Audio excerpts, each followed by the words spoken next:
الرجیم بسم اللہ الرحمن الرحیم سورہ المائدہ چھٹے پارے میں آیت نمبر 57 سے آج بات شروع کرنا ہے، اور اللہ تعالی نے ارشاد فرمایا کہ یا ایھا الذین آمنوا، اے ایمان والو۔ یہاں سب سے پہلے ایمان والوں سے مراد صحابہ کرام رضی اللہ عنہم ہیں، جیسے کہ قرآن پاک کی دیگر آیات میں بھی آتا ہے۔ تفسیر کے اصول میں سے یہ ہے کہ اللہ تعالیٰ جب یہ کہیں کہ یا ایھا الذین آمنوا، اے ایمان والو، تو سب سے پہلے یہ سوچنا چاہیے کہ یہاں ایمان والوں سے مخاطب کون ہیں، اور ظاہر ہے کہ سب سے پہلے حضور اقدس صلی اللہ علیہ وسلم کے سامنے جو لوگ تھے وہی ایمان والے تھے۔ تو صحابہ کرام رضی اللہ عنہم کے متعلق دیکھنا چاہیے کہ یہ آیت کریمہ ان سے متعلق ہے یا نہیں۔ کبھی کبھی قرآن پاک میں دوسرے درجے کی بات آ جاتی ہے، اور وہ یہ کہ اے وہ لوگوں جنہوں نے ایمان کا دعویٰ کیا ہے اور ابھی تک ایمان ان کے دلوں میں اترا نہیں، تو اس کا مطلب یہ ہے کہ وہ لوگ جو والعیاذ باللہ منافق ہیں، یا یہ کہ بعض نئے مسلمان ہوئے ہیں اور اسلام کے جو حقیقی تقاضے ہیں انہیں نہیں سمجھتے۔ اور تیسرے درجے میں یا ایھا الذین آمنوا سے مراد ہنسی ولعبن اور کھیل، جنہوں نے تم لوگوں کے دین کو کھیل اور تماشے کی چیزیں بنا لیا ہے، انہیں تم اپنا دوست مت بناؤ۔ ترجمہ اس کا دیکھیے تو صحابہ کرام رضی اللہ عنہ اس کے مخاطب ہوئے جو سب سے پہلے تھے، اور اللہ نے فرمایا تم لوگ ایمان لے آئے ہو، اور دیکھو ان لوگوں کو اپنا دوست نہ بنانا جن لوگوں کو ایک تو کیا ہوا ہے کہ انہوں نے تمہارے دین کو کھیل تماشا بنا لیا ہے، اور یہ لوگ کون ہیں؟ من الذین، اور ان لوگوں کا حال ہے یہ اوتوا الکتاب جنہیں کتاب دی گئی، من قبلکم تم سے پہلے۔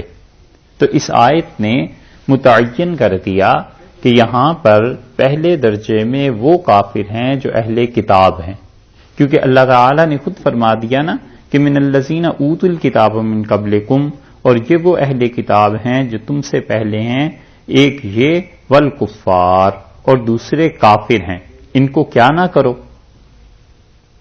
یہاں تک دیکھیے ترجمے کو تو بظاہر کوئی حکم نہیں آیا یا ایھا الذین آمنوا، اے ایمان والو، لا تتخذوا مت بناؤ۔ کیا مطلب؟ کوئی فعل نہیں ہے، کوئی فعل ہے لیکن اس کے ساتھ ساتھ یہ نہیں ہے کہ اس کا مفعول کیا ہے، کیا کی چیز کرنی ہے۔ الذین اتخذوا دینکم ہزوا ولعبا، یہ وہ لوگ ہیں جنہوں نے تمہارے دین کو ہنسی اور کھیل کی چیز بنا لیا ہے، اور یہ کون ہے؟ من الذین اوتوا الکتاب من قبلکم، جنہیں تم سے پہلے کتاب دی گئی ہے۔ یہ ایک تو وہ کیٹیگری آ گئی کہ جو اہل کتاب ہیں، اور اہل کتاب حضور اقدس صلی اللہ علیہ وسلم کے زمانے میں دو بہت بڑے گروہ تھے، ایک عیسائیوں کا اور ایک یہودیوں کا۔ تو معلوم ہوا کہ جو یہودی جو عیسائی تمہارے اہل کتاب میں سے ہیں، تم سے ملتے ہیں، انہیں مت بنانا ایک، اور والکفار، اور یہ جو کافر ہیں انہیں بھی کیا نہ بنانا، اولیاء، دوست۔ ولی کی جمع آ گئی نا، تو آخر پہ پہنچ کے بتا دیا کہ دیکھو ان دونوں کو دوست تم نے نہیں بنانا۔ ایک وہ کافر ہیں جو کہ اہل کتاب یہودی اور عیسائی، دوسرے وہ کافر ہیں جو اہل کتاب کے علاوہ کافر ہیں۔ تو اہل کتاب کو دوست نہیں بنایا جا سکتا، ان کے علاوہ جو کافر ہیں جیسے ہندو ہیں، سکھ ہیں، سابی ہیں، ان کا ایک فرقہ ہے، یہ سارے کے سارے لوگ جن میں یہ بات کامن ہے، اور وہ کامن بات کیا ہے کہ انہوں نے تمہارے دین کو ہنسی کھیل کی چیز بنا لیا ہے، ان کو اپنا دوست مت بناؤ۔ جن کے دل میں سرے سے مذہب کے لیے احترام ہی موجود نہیں ہے، وہ کوئی بھی ہوں۔ ہمارے دور میں چاہے وہ کمیونزم سے متاثر ہوں اور چاہے وہ کسی بھی ازم سے متاثر ہوں، اصل علت یہ ہے کہ انہوں نے اس دین کو کھیل تماشا اسلام کو بنا لیا ہے۔ اللہ نے فرمایا جو قوم بھی تمہارے دین کو کھیل اور تماشے کا مذاق کی چیز بنا لے، اتنی بھی سنجیدہ نہیں ہے کہ وہ سوچے آخر کسی کا یہ مذہب ہے، ہم اگر اس کا مذاق اڑائیں گے ان لوگوں کا دل دکھے گا۔ اور مذہب کوئی بھی ہے وہ بیس کرتا ہے اللہ کے ساتھ تعلق پہ، بندگی پہ۔ لوگوں نے جو اس میں نئی نئی چیزیں ایجاد کر لی ہیں، یہ لوگوں کی باتیں ہیں، ممکن ہے وہ مذہب اس میں سچائی ہو کسی چیز میں اور ہماری سمجھ میں نہ آئے۔ تو کسی بھی مذہب کا مذاق اڑانا یہ بہت بری چیزوں میں سے اور بہت بڑے گناہوں میں سے ایک گناہ گنا گیا ہے۔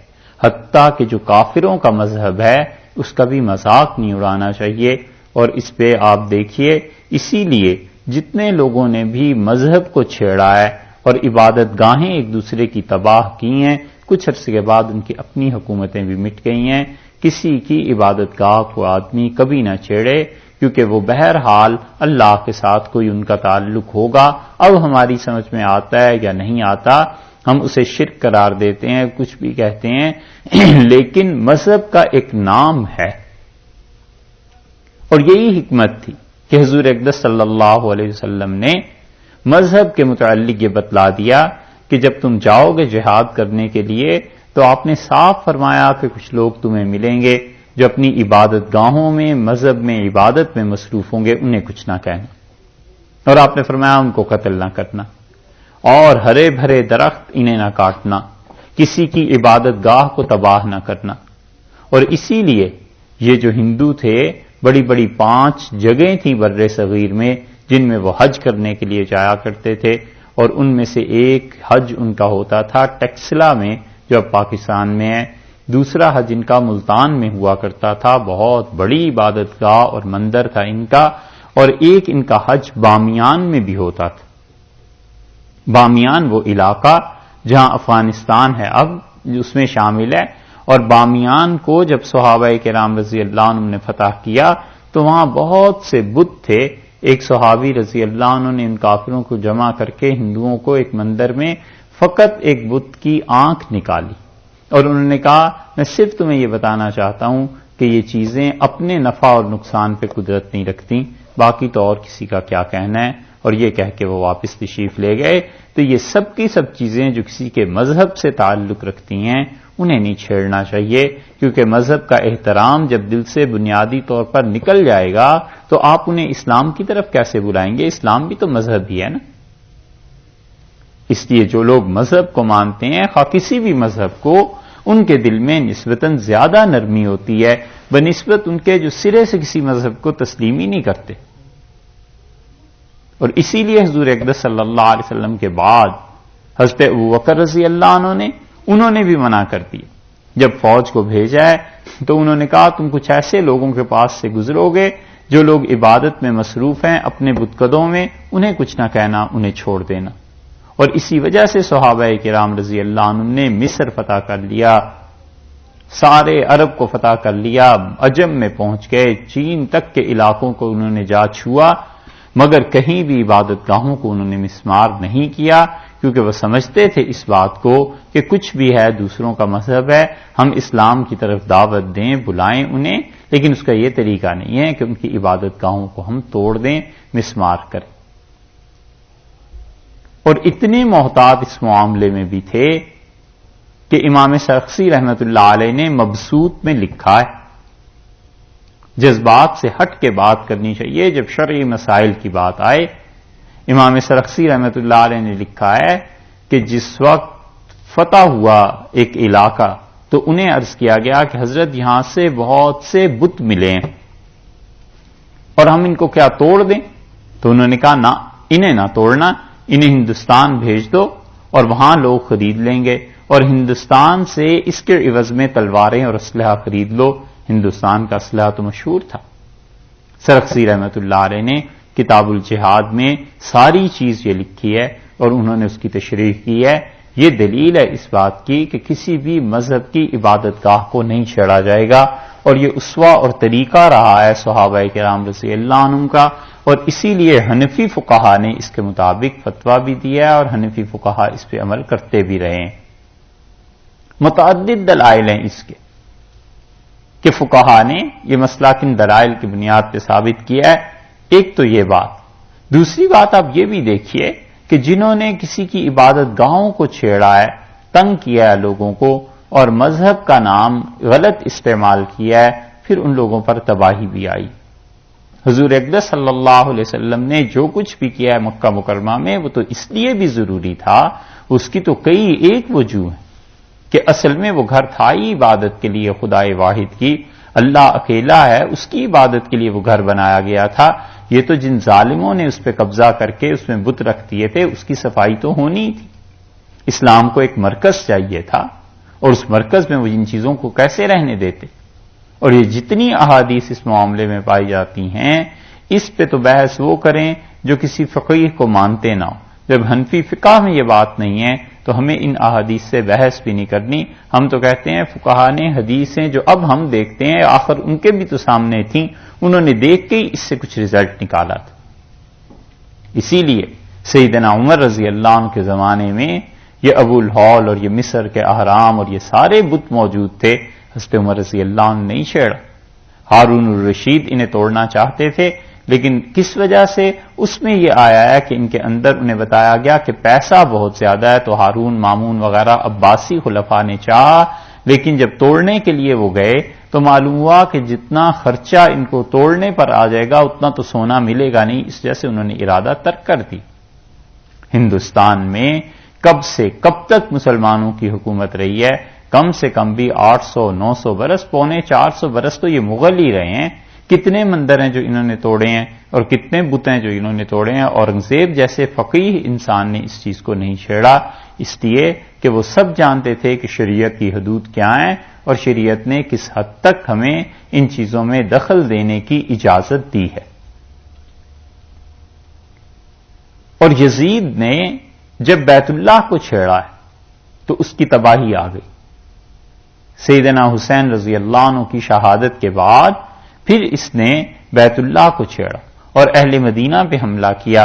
اور اہل مدینہ جو تھے، جب انہیں پتا چلا کہ حضرت حسین رضی اللہ عنہ کی شہادت ہو گئی ہے، تو ان سب نے اس کے خلاف بغاوت کر دی اور انہوں نے کہا کہ ہم اس کی حکومت اور خلافت کو نہیں مانتے. اور اس نے فوج بھیج دی اور مدینہ منورہ میں ایسا سناٹا چھا گیا کہ 3 دن تک مسجد نبوی میں کوئی آذان اور نماز کے لیے نہیں تھا. اور پھر اس کے بعد اس نے بیت اللہ کی طرف جب فوج بھیجی تو لکھا ہے مورخین نے کہ لم یبارک اللہ فی عمرے، پھر اللہ نے اس کی عمر کی برکت چھین لی. 35-34 برس کا تھا، مر گیا. یہ جو گولڈن ٹیمپل میں اندرا گاندھی نے کیا تھا، ہم اس زمانے میں کچھ پڑھتے تھے، شاید آخری کتابیں تھیں پڑھائی کی، تو ہمارے اساتذہ کہتے تھے کہ اب اس کی خیر نہیں، اب یہ مر جائے گی. اور یہی کہتے تھے کہ عبادت گاہوں کو نہیں چھیڑنا چاہیے. کہتے تھے کسی بھی قوم کی عبادت گاہ مت اسے چھیڑو، اب دیکھنا اس کے ساتھ برا اثر ہو جائے گا. اور اندرا کے ساتھ ہوا بھی کچھ عرصے کے بعد، لیکن یہ کہ عبادت گاہوں کو جو چھیڑنا ہے شریعت نے اس سے منع کیا. تو اللہ تعالی نے یہاں پر بنیادی طور پر کہا ان لوگوں کو دیکھو جنہیں ہم نے کتاب دی تھی، کافر ہیں. اگر یہ دین کا مذاق اڑاتے ہیں نا، ان لوگوں کو اپنا دوست مت بناؤ، کیونکہ جب وہ مذاق اڑائیں گے تو بنیادی طور پر دل سے ادب اور احترام مذہب کا نکل جاتا ہے. تو مذہبی چیز کسی کی بھی ہے، اس کے مطابق دیکھنا چاہیے، سوچنا چاہیے. مذاق نہیں اڑانا چاہیے. اس کا رد کیا جا سکتا ہے، دلائل دیے جا سکتے ہیں، یہ کہا جا سکتا ہے کہ یہ بات غلط ہے، عقل کے خلاف ہے، ہماری شریعت کے خلاف ہے، لیکن اس کا مذاق اڑانے کا نتیجہ برا ہوتا ہے. یہاں پر رفاع ابن زید تھے اور سوید ابن حارث، یہ دونوں یہودی تھے، اور انہوں نے اوت الکتاب کا جو اللہ تعالیٰ نے فرمایا ہے نا، یہ وہ لوگ تھے. انہوں نے اہل کتاب میں سے مذاق اڑایا دین کا اور حضور اقدس صلی اللہ علیہ وسلم کی تعلیمات کا. اس لیے یہاں پر ارشاد یہ نہیں کہا گیا کہ جو اہل کتاب میں سے ہیں، بلکہ آپ اس ترجمے کو ذرا سا سمجھیے. اللہ تعالیٰ نے فرمایا کہ لا تتخذوا الذین اتخذوا دینکم ہزوا ولعبا اور ایمان والو اپنا دوست نہ بنانا ایسوں کو جو تمہارے دین کو ہنسی اور کھیل کا سامان بناتے ہیں.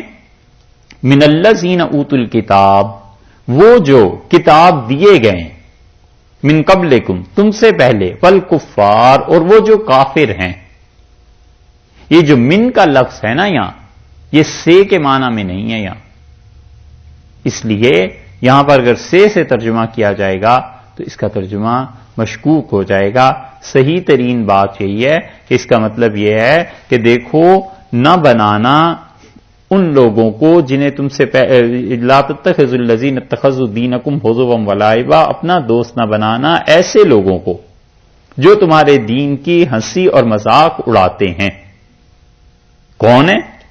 من الذین اوتوا الکتاب من قبلکم، وہ جو ایک تو وہ ہیں جو تم سے پہلے کتاب دیے گئے، والکفار اور دوسرے کون ہیں؟ وہ جو کافر ہیں. یہ دو کیٹیگریز آگے کرنی. پہلے علت بیان کی کہ کن کو، فرمایا جو بھی تمہارے دین کا مذاق اڑاتے ہیں. اچھا وہ کون ہے؟ ایک فرمایا وہ جنہیں کتاب دی گئی تھی تم سے پہلے.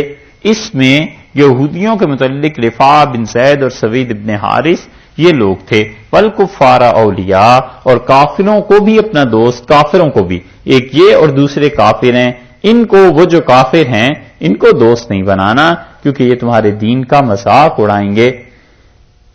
واتقوا اللہ، اور ڈرو اللہ سے، ان کنتم مومنین، اگر تم اللہ پہ ایمان رکھتے ہو، یعنی تمہارا خدا پر ایمان ہے، اللہ سے ڈرتے رہنا. ان کی دوستی کئی ایک اسباب اور ذرائع ہو سکتے ہیں. دولت متاثر کر سکتی ہے، سٹیٹس متاثر کر سکتا ہے، ان کا حسن متاثر کر سکتا ہے، کوئی بھی چیز ہے. خدا نے کہا ہے اللہ سے ڈرتے رہنا.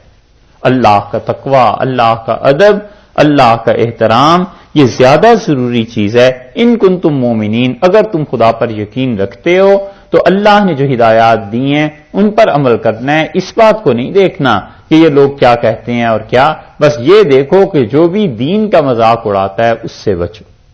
اور یہی چیز اللہ تعالی نے پہلے بھی سورہ مائدہ میں، سورہ انعام میں آگے آ رہی ہے، اور ایک جگہ اور بھی بیان کر دی تھی سورہ نساء میں کہ جب تم ان لوگوں کو دیکھو جو خدا کے دین کا مذاق اڑا رہے ہیں تو ان کے ساتھ مت بیٹھنا، وگرنہ تم انہی جیسے ہو جاؤ گے. یہ سورہ نساء میں فرمایا تھا نا، وہی چیز یہاں پر لا کر اہل کتاب کے متعلق فرما دی ہے. اور اس کے علاوہ بھی کفار، تو اس کے علاوہ پھر یہ مشرکین مکہ تھے. وَإِذَا نَادَيْتُمْ، اور جس وقت پکارو، الی الصلاۃ، نماز کے لیے، آذان دینا مراد ہے، تو یہ کیا کرتے ہیں؟ تتخذوہا، اسے بنا لیتے ہیں، ہزوا ولعبا، ہنسی اور کھیل کا نشانہ بنا لیتے ہیں اس کو. پہلے تو بتا دیا کہ مطلقاً جو بھی دین کا مذاق اڑاتا ہے اس کے ساتھ تمہارا کوئی تعلق نہیں ہونا چاہیے. اور اس کے بعد ایک خاص چیز بتا دی کہ دیکھو جب تم نماز کے لیے بلاتے ہو لوگوں کو، جب نماز کی پکار یعنی آذان ہوتی ہے تو یہ کیا کرتے ہیں؟ تخذوہا ہزوا ولعبا، تو یہ اسے کھیل اور ہنسی کی باتیں بنا لیتے ہیں. اس آذان میں کون سی آخر ایسی چیز ہے جو کھیل اور ہنسی کی بات؟ آذان ہوتی تھی مدینہ منورہ میں، اور ایک یہودی اٹھتا تھا اور وہ حضور اقدس صلی اللہ علیہ وسلم کا جب نام آتا تھا تو ایک زور سے نعرہ لگاتا تھا اور کہتا تھا کہ احرق اللہ الکاذب، اللہ تعالی جھوٹے کو جلا دے. یعنی رسول اللہ صلی اللہ علیہ وسلم کی رسالت کی جب شہادت لوگ دیتے تھے، مؤذن کہتا تھا کہ میں اس کی گواہی دیتا ہوں کہ حضور صلی اللہ علیہ وسلم اللہ کے رسول ہیں، تو اتنی زور سے وہ بولتا تھا اور کہتا تھا احرق اللہ الکاذب، اللہ جھوٹے کو آگ دے، اللہ جھوٹے کو جلا دے.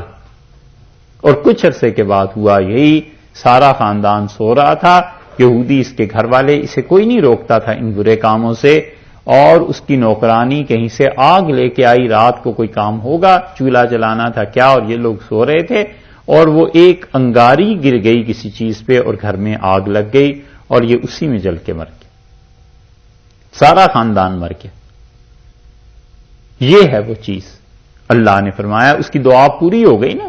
آذان سن سن کے جو باتیں کہتا تھا کہ جھوٹا جل جائے تو جھوٹا آدمی پھر جل گیا. اللہ نے فرمایا جب تم آذان دیتے ہو تو یہ اسے کھیل اور تماشے کی چیزیں بناتے ہیں. جب صحابہ رضی اللہ عنہ آذان دینے میں یہ کہتے تھے، کوئی بھی صحابی رضی اللہ عنہ جو آذان دیتے تھے کہ حی علی الصلاۃ اور حی علی الفلاح، تو یہ لوگ اس کے لیے زور سے بولتے تھے قاموا لا قاموا، کھڑے ہو جاؤ اور بیٹھ جاؤ، کھڑے ہو اور بیٹھو، اٹھک بیٹھک کرتے رہو، اس قسم کے جملے کہتے تھے. اللہ نے فرمایا یہ ایسی چیز ہے جس کو انہوں نے کھیل تماشا بنا لیا ہے. آخر اس میں کون سی چیز ایسی ہے، کون سا جملہ ایسا ہے جس کے پہ تماشا ہو، کون سی مذاق خیز چیز ہے جس پہ یہ ہنسنے لگیں؟ آذان کے جو مسائل ہیں اس لیے فقہا نے اس میں یہ لکھا ہے کہ آذان کا احترام اور ادب کرنا مستحب ہے، کہ جب آذان ہو رہی ہو تو اس وقت بات نہ کی جائے اور آذان کا جواب دیا جائے. حضور اقدس صلی اللہ علیہ وسلم نے فرمایا تم میں سے جو آدمی آذان دیتا ہے باقی لوگ جب اسے کہیں سنیں تو تم ایسے ہی کہو جس طرح کہ اس مؤذن نے کہا ہے، اور پھر اس کے بعد میرے لیے دعا مانگا کرو کہ وسیلہ ایک مقام ہے، اللہ مجھے وہ نصیب کرے، اور جو شخص ایسے کرے گا میں اس کی قیامت میں شفاعت کروں گا. اور اسی طرح آذان جو ہے اس کا طریقہ یہ ہے کہ ہر کلمہ اس کا ساکت ہے آخر میں، اللہ اکبر اللہ اکبر. یہ جو را ہے نا اللہ اکبر کی، اس پہ کوئی حرکت نہیں ہے، یعنی اسے یوں نہیں پڑھا جا سکتا کہ اللہ اکبر اللہ اکبر، یہ غلط ہو جائے گا. اشہد ان لا الہ الا اللہ، تو الا اللہ آخر پہ رک جانا ہے، الا اللہ کچھ بھی نہیں ہے. آذان ایسے ہی جیسے رسول اللہ صلی اللہ علیہ وسلم کے دور میں دی جاتی تھی اس وقت سے لے کے اب تک ویسے ہی چلی آتی ہے ہمارے دور تک. اور حی علی الصلاۃ اور حی علی الفلاح یہ بھی آخر پہ رکنا ہی ہے، اس میں بھی کوئی بھی حرکت نہیں ہے آخری حرف پر. اور صبح کی آذان میں الصلاۃ خیر من النوم اس کا اضافہ کیا جائے گا. یہ اضافہ رسول اللہ صلی اللہ علیہ وسلم کے زمانے میں ہی ہو گیا تھا. بعض لوگ کہتے ہیں یہ حضرت عمر رضی اللہ عنہ نے اضافہ کیا تھا، ایسے نہیں ہے. حضرت بلال رضی اللہ عنہ حاضر ہوئے اور رسول اللہ صلی اللہ علیہ وسلم آرام فرما رہے تھے، تو انہوں نے ایک مرتبہ پھر دستک دی، پھر عرض کیا کہ اللہ کے رسول الصلاۃ خیر من النوم، نماز نیند سے بہتر ہے. تو رسول اللہ صلی اللہ علیہ وسلم اٹھے اور آپ نے فرمایا بلال بڑا اچھا جملہ تم نے کہا، ہم اسے آذان میں نہ شامل کر لیں. اور پھر رسول اللہ صلی اللہ علیہ وسلم نے خود اسے آذان میں شامل کیا ہے. یہ بھی روایت ہے اور یہ بھی ہے کہ اصل میں جو آذان عبداللہ ابن زید رضی اللہ عنہ نے خواب میں دیکھی تھی اور حضرت عمر رضی اللہ عنہ نے، اس فرشتے نے آذان میں بھی انہیں خواب میں بھی یہی جملہ سکھایا تھا کہ صبح کی آذان جب دو تو اس میں یہ اضافہ کر لینا. تو آذان کے مسائل میں سے یہ ایک چیز مسئلہ ہے کہ آذان سنے اور اس کا جواب دے. اور ایسے ہی مؤذن کے لیے بھی کہ وہ آذان جب دیتا ہے تو اس کے بعد رسول اللہ صلی اللہ علیہ وسلم کے لیے وسیلے کی دعا مانگے. اور آذان اور اقامت کے درمیان حدیث میں آیا ہے دعا قبول ہوتی ہے. رسول اللہ صلی اللہ علیہ وسلم نے فرمایا آذان اور اقامت کے درمیان دعا مانگا کرو، یہ دعا اللہ کے ہاں سنی جاتی ہے. اور ایسے ہی اقامت بھی ہے کہ اقامت جو ہے اس کو بھی کہنا ہے اور آخری حرف اس کا ساکن ہے. اور اقامت اور آذان میں فرق ہے وقفوں کا، کہ آذان کتنے وقفوں میں کہنی ہے اور اقامت کتنے وقفوں میں کہنی. آذان تو کہنی ہے اللہ اکبر اللہ اکبر، اس کے بعد چپ ہو جائے گا، ایک وقفہ ہوا، پھر اللہ اکبر 2، اشہد ان لا الہ الا اللہ 3، پھر 4، پھر اشہد ان محمد رسول اللہ 5، پھر 6، حی علی الصلاۃ یہ 2 مرتبہ 8، حی علی الفلاح یہ 2 مرتبہ 10، اور پھر اللہ اکبر اور لا الہ الا اللہ یہ 12 اور اگر الصلاۃ خیر من النوم کہے گا تو بڑھ جائیں. یہ ہیں وقفے جو آذان میں رکھے گئے ہیں. اقامت اس کے برعکس ہے، اور اقامت کو جلدی کہنے کا حکم دیا گیا ہے کہ اقامت جو ہے اس میں وقفے کم رکھے جائیں. رسول اللہ صلی اللہ علیہ وسلم نے جو اقامت سکھائی تھی وہ اقامت اس طرح ہے کہ اس میں ہر حرف آخر کا ساکن ہے، ایک بات، اور دوسرے جو اقامت ہے وہ طویل، یعنی وہ مسلسل پڑھی جائے گی. یہ پہلے چاروں اللہ اکبر ایک سانس میں، یعنی اللہ اکبر اللہ اکبر اللہ اکبر اللہ اکبر، پھر وقفہ ہے اس کے بعد، اور وہ وقفہ ہے اس کے بعد پھر کہے گا اشہدو ان لا الہ الا اللہ اشہدو ان لا الہ الا اللہ. یہ دونوں ایک مرتبہ ایک ہی سانس میں. پھر اشہدو ان محمد رسول اللہ اشہدو ان محمد رسول اللہ، یہ بھی ایک ہی سانس. پھر اس کے بعد حی علی الصلاح حی علی الصلاح، یہ بھی ایک ہو گئے. حی علی الفلاح حی علی الفلاح، یہ بھی ایک ہو گیا. اس میں یہ کہنا کہ حی علی الصلاۃ حی علی الصلاح یا حی علی الفلاح حی علی الفلاح، یا اس قسم کے جملے یہ سنت کے خلاف ہیں، طریقے کے خلاف ہیں، مکروہ ہے، نہیں کہنے چاہیے. ہر جملہ ساکت ہے، ساکن ہے آخر پہ، اس میں کوئی حرکت نہیں. حی علی الصلاح حی علی الصلاح حی علی الفلاح حی علی الفلاح، یہ پھر قد قامت الصلاح، یہ کہہ کے رک جائے گا. 6 وقفے ہو گئے. پھر کہے گا قد قامت الصلاح، 7 وقفے ہو گئے. پھر اللہ اکبر 8 اور لا الہ الا اللہ. یہ ہے اقامت، اور 9 وقفوں کے ساتھ حدیث میں تلقین آئی ہے. اس کو کہا جائے گا اقامت کو. اور یہ اقامت اور آذان، اس کے مسائل بھی سیکھنے چاہیے، اس کو یاد رکھنا چاہیے.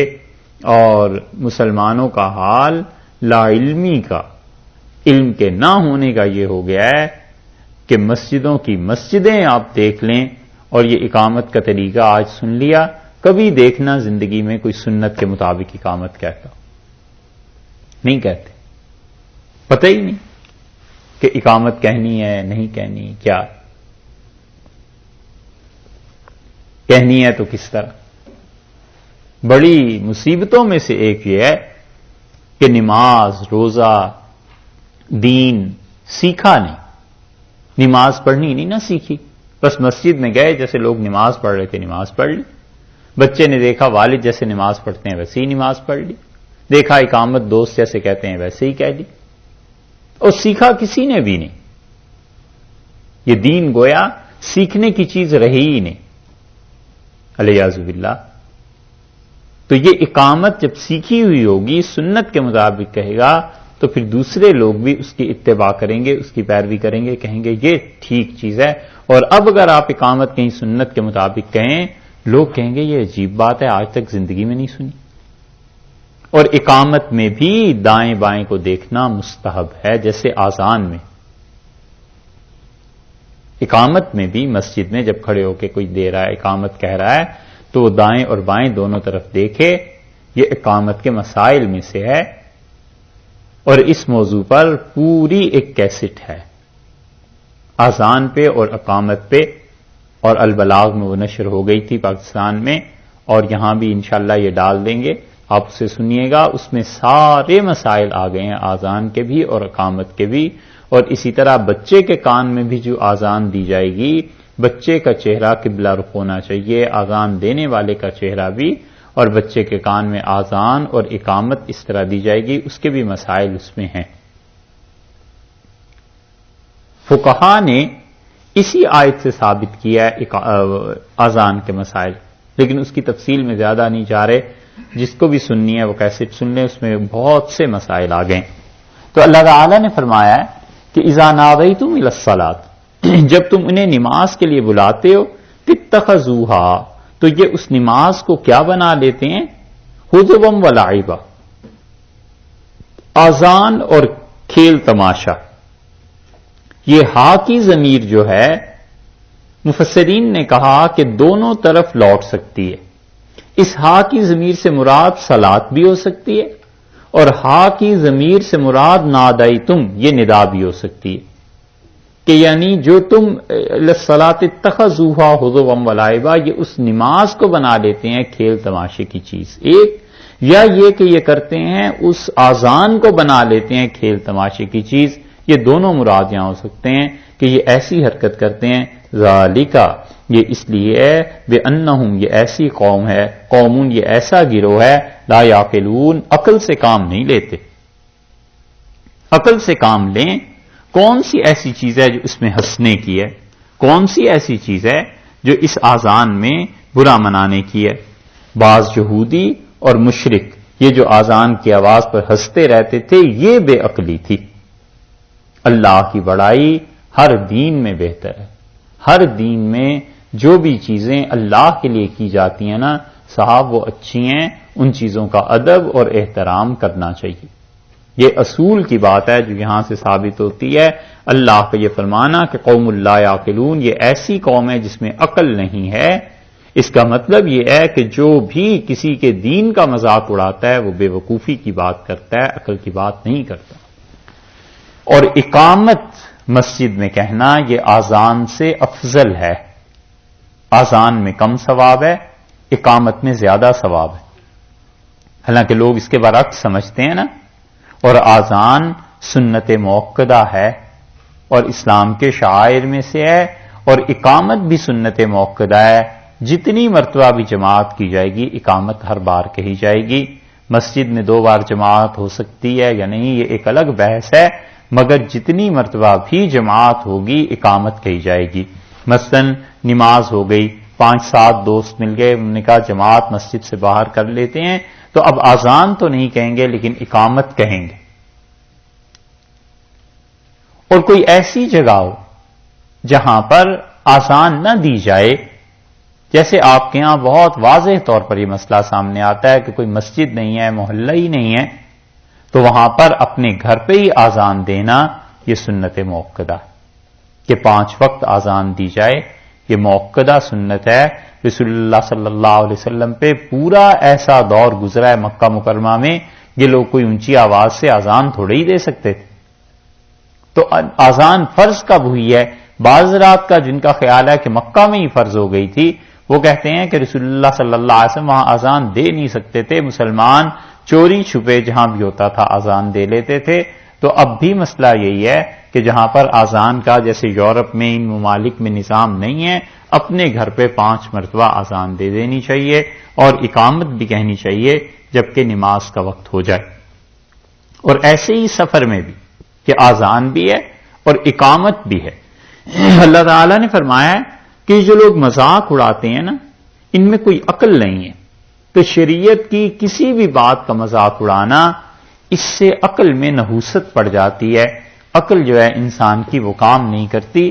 اس لیے جو بھی لوگ مذہب پر عمل کرتے ہیں، جس بھی مذہب پہ، ان لوگوں کا مذاق نہ اڑایا جائے، بس ٹھیک ہے انہیں دلائل سے سمجھا دیا جائے، نہیں سمجھ میں آتی تو مذاق اڑانے کی کون سی ایسی بات ہے۔ قل یا اہل الکتاب، آپ یہ فرما دیجئے کہ اے اہل کتاب، ہل تنقمون، کس چیز کا تم عیب لگاتے ہو؟ اے اہل کتاب تمہیں کیا بیر ہے؟ انتقام کا اصل ترجمہ جو ہے نا وہ بیر ہے۔ بیر سمجھتے ہیں آپ؟ ہیں دشمنی، اور بیر کا مطلب دشمنی ایک تو ظاہر میں ہوتی ہے نا، ایک دل میں رکھنا کسی کے متعلق، کد دل میں کسی کے متعلق بیر کو رکھنا کہ جب بھی موقع ملے گا اس سے بدلہ ضرور لیں گے، اور چھوٹی چھوٹی بات سے لے کے بڑی بڑی باتوں تک۔ اللہ نے فرمایا ہل تنقمون منا، تمہیں ہم سے آخر دشمنی کیا ہے؟ کیوں بیر رکھتے ہو ہم سے؟ کیوں انتقام رکھتے ہو ہم سے؟ کیوں تم ایسے کرنا چاہتے ہو؟ الا سوائے اس کے کہ ان آمنا باللہ، ہم اللہ پر ایمان لائے، وما اور جو کچھ کے انزل الینا، جو چیز ہماری طرف نازل کی گئی ہم اس پر ایمان لاتے ہیں۔ 2 چیزیں، وما اور جو کچھ کے انزلہ نازل کی گئی من قبل، اس سے پہلے وہی، اس سے پہلے جو وحی نازل کی گئی وہ بھی اس کو ہم مانتے ہیں۔ یہ جو وحی نازل ہوئی ہے دوسری چیز قرآن پاک، ہم اس کو بھی مانتے ہیں۔ اور تیسری بات ہم اللہ کو مانتے ہیں، اور ہمارا قصور کیا ہے؟ کیوں تنگ کرتے ہو، کیوں ستاتے ہو، کیوں انتقام لیتے ہو؟ انزل الینا جو ہم پر نازل کی گئی یہ ہے قابل بحث کہ یہودی یا عیسائی جو بھی اہل کتاب ہیں یہ اس کو نہیں مانتے نا. اللہ نے فرمایا تم اس چیز کے قائل نہیں ہو، حالانکہ ہم اس چیز کے قائل ہیں جو چیز تم پر نازل کی گئی تھی. تو دیکھو تم ان ساری چیزوں کو سمجھتے ہوئے ہمیں تنگ کرنا، ہم پہ عیب لگانا، بغض نکالنا، ہم پہ یہ بات چھوڑ دو. وَأَنَّ أَكْثَرَكُمْ فَاسِقُونَ، اور بات یہ ہے کہ تم میں سے اکثر لوگ بے حکم ہیں. ایک بات تو یہ کہتی کہ چونکہ اکثر فاسق ہیں اس لیے فاسق گناہگار انسان وہ دوسروں کے دین میں عیب نکالتا ہی ہے، وہ غلط چیزوں کی طرف اپنی قوم کی رہنمائی کرتا ہے، انتقام لینا چاہتا ہے. اور دوسرا ترجمہ اس کا یہ کیا گیا واو کا، مفسرین کی اکثریت اس طرف گئی ہے کہ وہ کہتے ہیں یہ جو واو ہے نا یہاں پر یہ اور کے معنی میں نہیں ہے بلکہ یہ ترجمہ کیا جائے گا کہ وما انزل من قبل، اور جو چیز ہم سے پہلے نازل کی گئی ہم اس پہ بھی ایمان رکھتے ہیں. وَأَنَّ أَكْثَرَكُمْ فَاسِقُونَ، واو اور یہی کہ اس کے ساتھ واو کا ترجمہ معیت ساتھ کے لفظ سے کیا گیا، اس کے ساتھ کہ تم میں سے اکثر لوگ فاسق ہیں. تو دونوں ترجموں میں فرق یہ ہوا کہ اگر ہم پہلا ترجمہ کریں تو پھر تو ہم یہ کہیں گے کہ هل تنقمون منا الا ان آمنا باللہ، کس چیز کا انتقام لیتے ہو ہم سے سوائے اس کے کہ ہم اللہ تعالیٰ کو مانتے ہیں، قرآن پاک کو مانتے ہیں اور جو اس سے پہلے کتابیں نازل کی گئیں، اور تم میں سے اکثر لوگ فاسق ہیں، بے حکم ہیں، تم لوگ اس لیے مذاق اڑاتے. اور دوسرا ترجمہ اس کا یہ کیا جائے گا کہ دیکھو تم کس چیز کا انتقام لیتے ہو ہم سے جبکہ ہم اللہ کو مانتے، بس اسی کا کہ ہم اللہ کو مانتے ہیں اور جو چیز ہماری طرف نازل کی گئی اور جو چیز ہم سے پہلے نازل کی گئی، اور بات یہ ہے کہ تم میں اکثر لوگ فاسق ہیں. تمہارے یہی نا کہ اکثر لوگ فاسق ہیں، اکثر بے حکم ہیں. تم تو خود ہی کسی راہ پہ نہیں ہو، تم تو خود ہی اچھے نہیں ہو، تو تم نے تو ان چیزوں میں ہماری مخالفت کرنی ہے. اللہ پہ ایمان اور کتابوں پہ تمہارا ویسے ہی نہیں ہے. یہ دو ترجمے اس کے کیے گئے. قل، یہ آپ کے دین میں عیب نکالتے ہیں، نماز کے متعلق، اذان کے متعلق اس کا مذاق اڑاتے ہیں. قل، آپ فرما دیجئے هل انبئکم، میں تمہیں بتاؤں، بشر، کس کے ساتھ شر ہے، من ذالک، اس سے زیادہ شر کہاں ہے، کس کی بری جزا ہے، مصوبتاً جزا عند اللہ، اللہ کے پاس. یہ جو ذالکہ کا لفظ آیا ہے نا اس سے مراد ہے وہ طریقہ. کیا میں تمہیں خبر دوں، کیا میں تمہیں بتاؤں، کیا چیز، کس کی بری جزا ہے، برا طریقہ ہے، جو پاداش میں، جو سزا میں اس سے زیادہ برا ہے، مصوبتاً عند اللہ، اللہ کے ہاں. کس کی بری جزا ہے، اللہ کے ہاں. تم تو ہمارا مذاق اڑا رہے ہو کہ یہ نماز اور یہ قرآن اور یہ چیزیں کیا ہیں. میں تمہیں بتاؤں اس سے یہ تو تمہارے نزدیک برا ہے نا، ایک اور چیز ہے جو اللہ کے ہاں بہت ہی بدتر ہے، من لعنہ اللہ، وہی جس کو اللہ نے لعنت کی. تم خود سوچ لو کہ اللہ نے کس کو لعنت کی ہے. تم اڑاتے ہو نماز کا مذاق اور آسان کا، تم خود سوچ لو اللہ نے کس کو لعنت کی. لعنت کا مطلب یہ ہے کہ اللہ نے کس قوم کو اپنی رحمت سے محروم کر دیا ہے، اللہ نے کس قوم کو اپنی رحمت سے ہٹا دیا. اس لیے مسلمان ایمان اگر اس کا محفوظ ہے اور کیسا ہی گیا گزرا، کیسا ہی گناہگار اور کیسا ہی دنیاوی اعتبار سے بدحال ہے، وہ اس پوری دنیا کے کافروں سے اچھا ہے. اللہ نے فرمایا ہے تم اذان اور نماز کے مذاق اڑانے والو، ہم تمہیں بتاتے ہیں، انہیں کہیے آپ محمد صلی اللہ علیہ وسلم ان سے پوچھئے کہ میں تمہیں بتاؤں کس آدمی کو بہت برا بدلہ ملے گا اللہ کے ہاں. کس کو؟ وہی من لعنہ اللہ، جس پہ اللہ نے لعنت کی ہے، اپنی رحمت سے دور کر دیا ہے. وغضب علیہ، اور جس پر اللہ نے اپنا غضب نازل کیا ہے، دو چیزیں، وجعل اور کیا ہے منہم ان میں سے القردۃ بندر، والخنازیر اور سور، وعبد الطاغوت اور وہ جو شیطان کو پوجنے لگے اولئک شر مکانا، یہ لوگ ہیں بدتر ہیں درجے میں، وَأَضَلُّ عَنْ سَوَاءِ السَّبِيلِ اور بہت بہک گئے ہیں سوا سیدھی السبیل راہ سے۔ اللہ تعالی کا غصہ دیکھا ہے کیسا اس آیت میں ہے، خدا کے کلام میں زور دیکھو۔ اللہ نے فرمایا تم ان چیزوں کا مذاق اڑاتے ہو، ہم تمہیں بتاتے ہیں کس پہ خدا کی لعنت ہوئی ہے، یعنی تم پر لعنت ہوئی ہے۔ اسی لیے اس سورہ مبارکہ میں آگے چل کر آپ ایک آیت دیکھیے، وہ آیت ہے آیت نمبر 78 اسی سورت کی، دیکھ لیں۔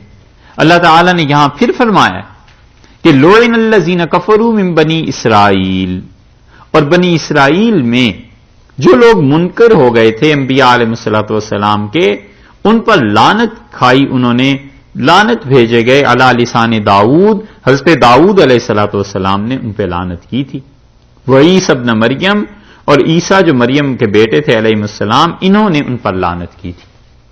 تو نبی کی زبان سے، اور وہ بھی اتنے جلیل القدر نبی کی زبان سے لعنت کا برسنا کسی پہ بہت ہی اس کے نالائق ہونے کی علامت ہے۔ اس لیے اللہ تعالی نے یہاں پر فرمایا کہ تمہیں پتہ ہے کون برا ہے؟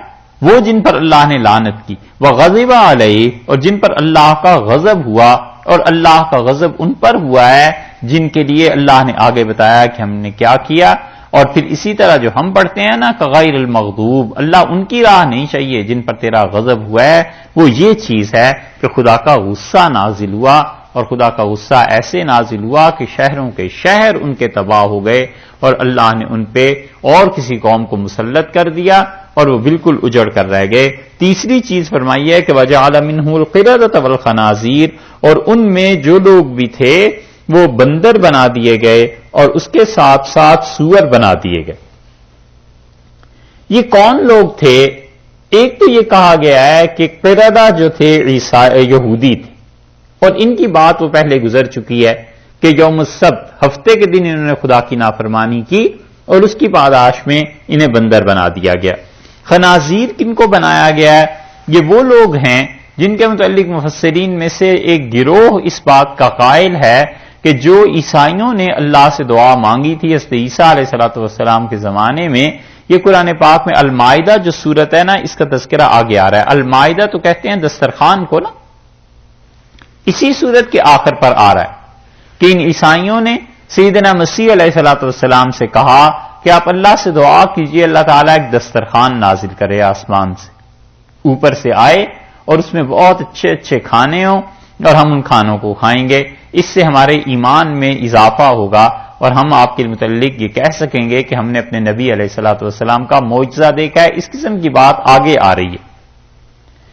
اختلاف اس بات پر ہوا ہے کہ وہ مائدہ، وہ دسترخوان نازل ہوا تھا یا نہیں ہوا تھا۔ جو لوگ کہتے ہیں کہ وہ مائدہ اور دسترخوان نازل ہوا تھا، وہ کہتے ہیں کہ جنہوں نے اس کی نافرمانی کی اور اس کا مذاق اڑایا وہ خنازیر سور بن گئے تھے، اور یہ عیسائی۔ اور عبداللہ ابن عباس رضی اللہ عنہ کی اور جو لوگ اس کے قائل ہی نہیں ہیں دسترخوان کے نازل ہونے کے، وہ کہتے ہیں کہ یہ دونوں سزائیں یہودیوں ہی کو دی گئی ہیں، یوم السبت کی بھی اور خنازیر کی بھی، لیکن یہ کہاں ہوا ہے واقعہ کہ سور کی شکل میں ان کی شکلیں تبدیل کر دی ہوں، کوئی نہیں جانتا، اور کس جگہ ہوا ہے کوئی تاریخ اس کی خبر نہیں دیتی، اور ابھی تک اس کا کوئی کھوج لگایا نہیں جا سکا کہ یہ واقعہ دنیا میں کہاں پیش آیا۔ اور عبداللہ ابن عباس رضی اللہ عنہما وہ بھی ان دونوں سزاؤں کو یہودیوں ہی کے لیے مانتے تھے، اور وہ کہتے تھے، فرماتے تھے کہ قردہ کی جو سزا ہے کہ یہ بندر بنا دیے گئے ان میں سے جو نوجوان تھے، اور خنازیر یہ بھی وہی ہیں جنہوں نے ہفتے کے دن اللہ کی نافرمانی کی تھی، اور یہ بوڑھے تھے جو سور کی شکل میں تبدیل کر دیے گئے۔ ایک بات تو یہ، اور دوسری بات یہ بھی ہے کہ یہ مسخ جو تھا یہ حقیقی تھا یا محض قرآن نے اس طرح ذکر کر دیا ہے کہ ان کے دل ایسے کر دیے گئے تھے، ان کی سیرتیں ایسی بنا دی گئی تھیں، حقیقت میں چہرے تبدیل نہیں کیے گئے تھے۔ جمہور اہل سنت اور مفسرین سب کے سب اس طرف گئے ہیں کہ وہ کہتے ہیں یہ مسخ حقیقی تھا، یہ مسخ ایسا نہیں تھا جو مانوی ہو کہ صرف ان کی سیرتیں تبدیل کر دی گئی ہوں، وگرنہ سیرتیں تو کس کس قوم کی تبدیل نہیں ہوتی۔ اللہ نے اتنے اہتمام سے یہاں ذکر کیوں کیا؟ اللہ تعالیٰ نے جب لعنت کر دی تھی تو پھر تو ان کی سیرتیں مسخ ہو ہی جانی تھی۔ یہ جو رشید رضا مصری ہیں نا، جن کا پہلے بھی بتایا تھا، جنہوں نے اہل کتاب میں ہندوؤں اور سکھوں اور فلاں فلاں سب کو لے لیا ہے، رشید رضا مصری نے بھی اس آیت کریمہ پہ بہت کچھ لکھا اپنی تفسیر میں، اور ساری بات کا خلاصہ یہ ہے کہ وہ کہتے ہیں یہ مسخ جو تھا مانوی طور پر ہوا تھا، حقیقت میں نہیں ہوا تھا۔ لوگوں کی سیرتیں سور اور بندر جیسی بن گئی تھیں، ان کی شکلیں نہیں بنی تھیں۔ اور روایات وہ لائے ہیں ابن ابی حاتم رحمۃ اللہ علیہ کی تفسیر سے، اور مجاہد رحمۃ اللہ علیہ کا قول بھی انہوں نے نقل کیا ہے، اور مجاہد رحمۃ اللہ علیہ کا قول تو بہت سے لوگ نقل کرتے ہیں، لیکن جتنے بھی مفسرین کی روایات وہ لائے ہیں خود ان کی سند ثابت نہیں۔ در منصور امام سیوطی رحمۃ اللہ علیہ کی تفسیر ہے، اور امام سیوطی رحمۃ اللہ علیہ نے اس میں یہ اہتمام کیا ہے کہ ہر آیت کے متعلق جو بھی احادیث کی روایات ہیں وہ انہوں نے گویا جمع کر دی۔ سیوطی رحمۃ اللہ علیہ بڑے قابل آدمی تھے، شاید ہی کوئی علم اور فن ایسا ہو جس میں انہوں نے نہ لکھا ہو، یہاں تک کہ بعض حضرات نے انہیں مجدد مانا ہے اور انہیں اجتہاد کا بھی دعویٰ ہو گیا تھا، اور سیوطی نے بہت کچھ لکھا ہے حدیث میں، تفسیر میں، فقہ میں، ہر چیز میں، لیکن جہاں وہ حدیث کی روایات بتاتے ہیں ان میں غفلت کی بات ہے۔ سیوطی اس درجے کے آدمی تھے کہ سلطان محمود غزنوی نے انہیں خط لکھا تھا کہ آپ ہمارے ہاں آئیں، تو انہوں نے انہیں جواب میں لکھا کہ میں حضور اقدس صلی اللہ علیہ وسلم کی زیارت کرتا ہوں عالم بیداری میں، اور میں ڈرتا ہوں کہ کسی بادشاہ کے ہاں جاؤں تو یہ شرف میرا چھن جائے۔ رسول اللہ صلی اللہ علیہ وسلم کا عالم بیداری میں کوئی آدمی دیکھے، اس کے اہل سنت قائل بھی ہیں اور بہت کچھ لکھا ہے اس موضوع پہ۔ وہ موضوع اب چونکہ ہے نہیں، اس لیے اس کا کیا کہیں، بس اتنا اجمالاً کافی ہے کہ اہل سنت والجماعت اس بات کے قائل ہیں کہ کسی آدمی کو رسول اللہ صلی اللہ علیہ وسلم کی زیارت ان آنکھوں سے ہو جائے، اور سامنے ابن عربی اور صوفیہ تو خیر قائل ہیں ہی ہیں رحمۃ اللہ علیہم، اور بھی بہت سے فقہا قائل ہیں۔ سیوطی رحمۃ اللہ علیہ نے خود اپنے متعلق لکھا ہے کہ میں نے رسول اللہ صلی اللہ علیہ وسلم کو عالم بیداری میں 100 مرتبہ کے قریب دیکھا، اور ایک دن میں نے ان سے پوچھا کہ اللہ کے رسول آپ کیا کہتے ہیں، میں جنتی ہوں یا جہنمی؟ تو رسول اللہ صلی اللہ علیہ وسلم نے تم اہل جنت میں سے ہو۔ میں نے عرض کیا عذاب کے بعد یا عذاب کے بغیر؟ تو مجھ سے فرمایا کہ بغیر عذاب کے۔ یہ سارا شرف ہونے کے باوجود جہاں علمی بات آتی ہے نا، تو سیوطی رحمۃ اللہ کو جو روایت ملتی ہے وہ درج کر دیتے ہیں، وہ اس سے بحث نہیں کرتے کہ یہ حدیث صحیح ہے، غلط ہے، ضعیف ہے، موضوع ہے۔ ان کا غالباً یہ خیال ہوگا کہ میرے بعد آنے والے خود ہی تحقیق کر لیں گے، میں ایک چیز ایک جگہ جمع کر جاؤں، آنے والے دیکھیں اس کو جو کچھ بھی۔ ان کی در منصور سے یہ روایات انہوں نے لے لی رشید رضا مصری نے، اور انہوں نے اس پہ کہہ دیا کہ یہ چیز ہے، حالانکہ بات ایسی نہیں ہے، کوئی بھی امت میں اس بات کا قائل نہیں ہوا مفسر کہ وہ اس مسخ کو مانوی طور پر مانے، بلکہ وہ سب اس بات کے قائل ہیں کہ حقیقتاً جسمانی طور پر ان کے چہرے اور ان کی شکلیں بگاڑ دی گئی تھی۔ مولانا عبد الماجد دریابادی مرحوم نے جو کچھ بھی ان کی تفسیر میں ہے، مولانا رحمۃ اللہ علیہ نے بہت کام کیا ہے، بہت کام کیا ہے، اور ان کی تفسیر اگر کسی آدمی نے تفاسیر پڑھی ہو نا 10-20 تو پھر پتا چلتا ہے کہ وہ کتنا عمدہ قول ساری بحث سے چن کے نقل کر دیتے ہیں کہ سارے مسئلوں میں اصل بات بس اتنی سی۔ مولانا عبد الماجد دریابادی رحمۃ اللہ علیہ کی جتنی بھی چیزیں ہیں ان میں 2 چیزیں، ان کی تفسیر جب آپ پڑھیں تو 2 چیزوں سے آگاہ ہونا ضروری ہے۔ یہ 2 کمزوریاں ہیں اس تفسیر میں۔ ایک کمزوری تو یہ ہے کہ وہ چونکہ علی گڑھ کے پڑھے ہوئے تھے، اور جس زمانے میں علی گڑھ میں پڑھے ہیں، علی گڑھ کا مزاج یہ تھا کہ جتنی بھی چیزیں کرامات سے معجزات سے یہ تعلق رکھتی ہیں، ان کو کسی طرح عقلاً ثابت کرو وگرنہ ان کا انکار کر دو. اور یہ مزاج سر سید سے ورثے میں آیا تھا. اور علی گڑھ والے، ان کے ہاں کرامت معجزہ یہ تو سوال ہی پیدا نہیں ہوتا تھا، اس کا انکار کرتے تھے. یہاں تک بڑھے کہ سر سید ولیم میور نے جو کتاب لکھی تھی حضور اقدس صلی اللہ علیہ وسلم کے خلاف، اس کا جواب لکھنے کے لیے لندن آئے. اور سر سید نے پھر ایک سیرت کی کتاب لکھی. کیا نام تھا اس کا؟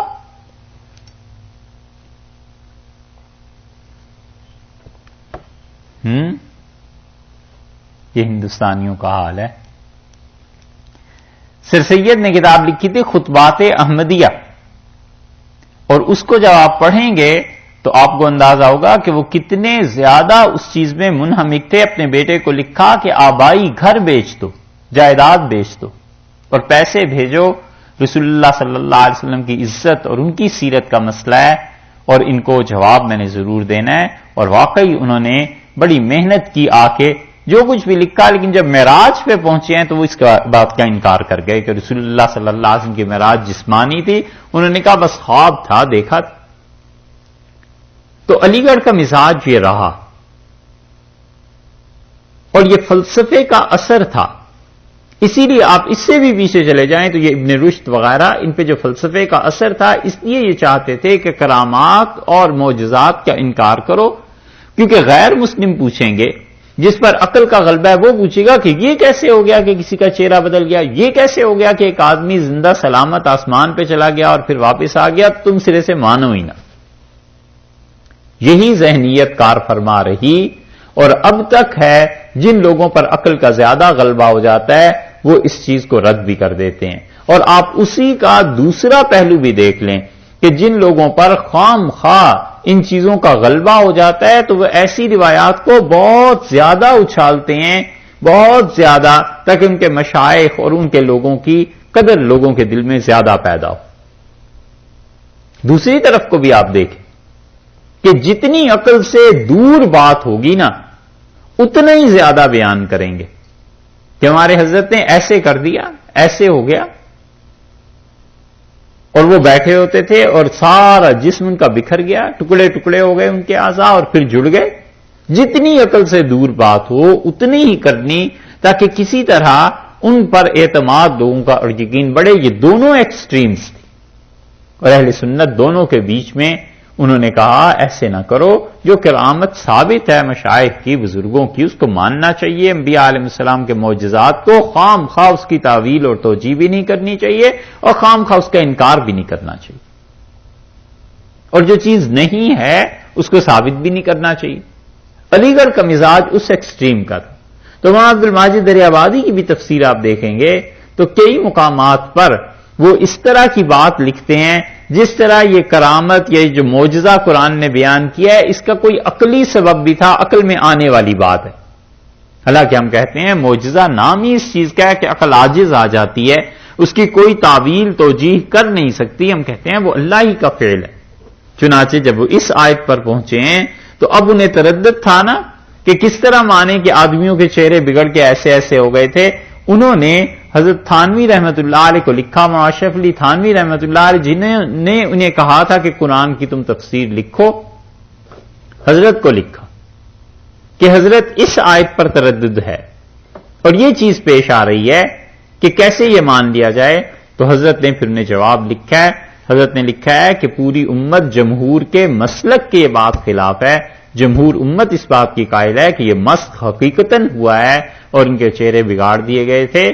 تو اگر آپ یہ کہیں گے کہ یہ مسخ حقیقت میں نہیں ہوا تو یہ جتنے مفسرین اور جتنی امت ہے اس سب کی خطا لازم آئے گی کہ یہ سب لوگ غلط تھے. اور پھر تفصیل سے حضرت نے اس کا جواب دیا ہے. اور دوسری چیز